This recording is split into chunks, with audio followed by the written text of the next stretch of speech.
Hi, this is Ross Wozniak with Telerik, and in this video we'll take a look at the RAD Grid View's Row Details functionality.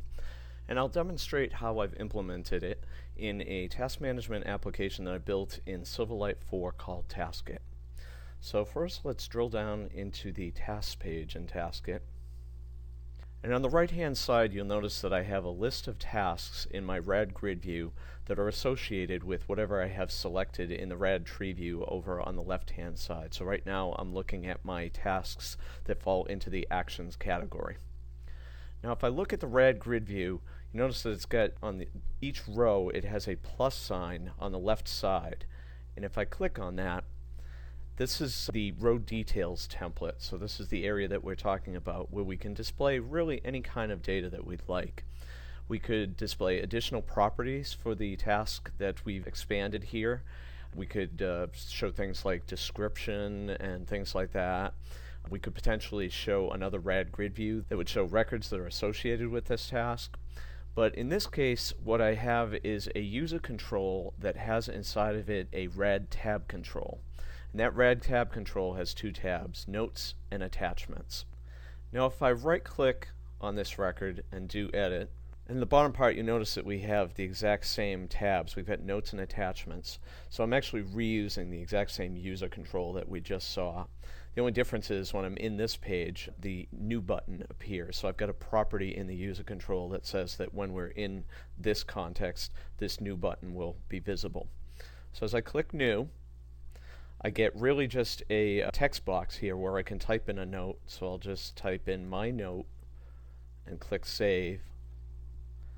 Now, when I go up here to the upper right and click back, brings me back to my RAD grid view.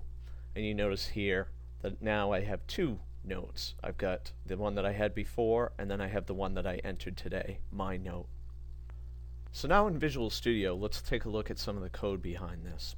So that RAD grid view that we saw on the right hand side of the user interface is in this user control under Taskit Modules Tasks project called grid.xaml. And so we're looking at grid.xaml, and if I scroll down, you'll see here that I've got my RAD grid view. And if I keep going down, you'll see right here that this is my row details template. So inside of my row details template, as I mentioned, I've just got a single user control called row detail tabs. And we'll talk about this view model proxy thing in a few minutes.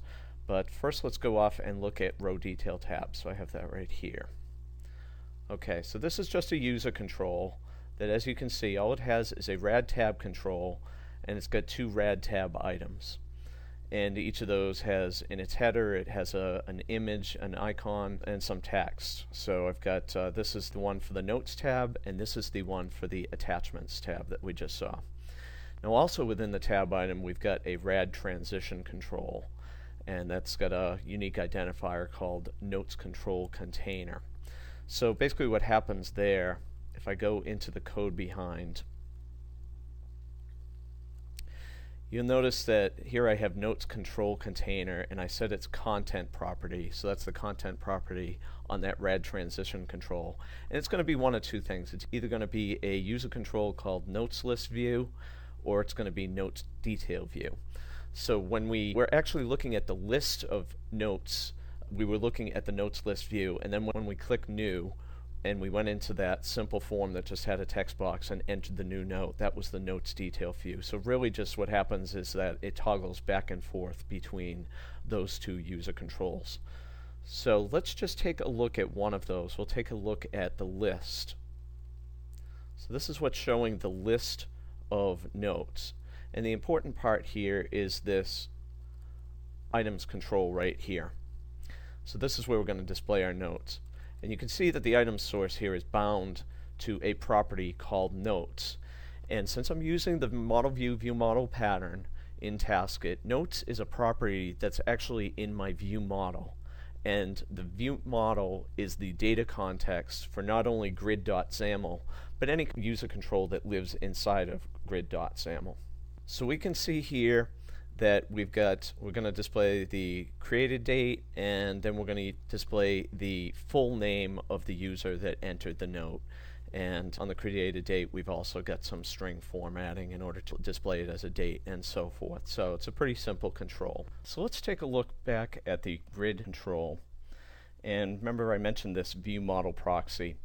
Well, one problem that happens, I mentioned earlier that when there are child user controls within a user control, that the child user controls inherit the data context from that parent user control. So the only problem that we have here is that because we're inside of a data template that's inside of a row in the RAD grid view, our data context actually changes. The data context is no longer the view model class that is the data context for this grid.xaml control. The data context actually becomes the object that I've selected, in other words, the row that I've selected in the grid, and that is a task object.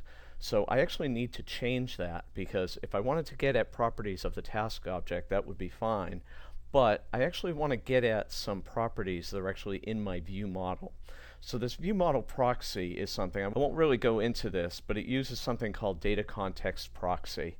And it's a way to basically, if you're using MVVM, to reset the data context within a data template so that it gets reset back to the actual view model, so you can bind to properties in the view model. And if you'd like to find out more about that, I recommend that you look it up on Google, and there's a nice article by a gentleman named Dan Wallen that talks about data context proxy. And this is something that you need in several places if you're using MVVM. You'll run into this same problem. So now let's scroll up a bit, and we'll see here that we're listening for an event called row details visibility changed.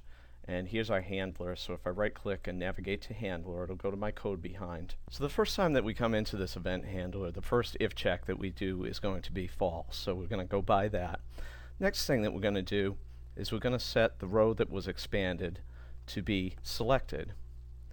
Next thing we do is we check to see if a value of this property calls expanded row, which if I scroll down just a bit, you'll see it right here, expanded row, is not null. And that'll also be false the first time that we come in here. So we'll go by that, and we're going to set the expanded row to the row that we actually just expanded. So now we're actually storing a reference to it. And then we're going to go off and we're going to have our view model load our notes. Now the second time that we come into this method, and if we expanded, say, another row in the grid, we're going to set that row to be selected. Expanded row will not be null in that case, and what we'll do is collapse the row that was expanded. So basically what this does is it, in the user interface, it makes it so that there's always only one row that's expanded at any given time. It's not the type of case where if you keep expanding rows that you just keep seeing more and more row details templates showing up in your RAD grid view for this task. So that's the basic idea of the row details template. As I mentioned, you can put any kind of user control in there, any kind of XAML.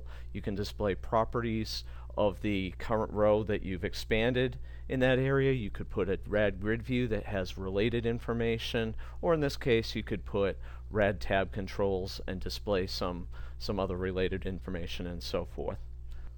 So please keep an eye out for other videos around the Taskit application, and thank you for watching.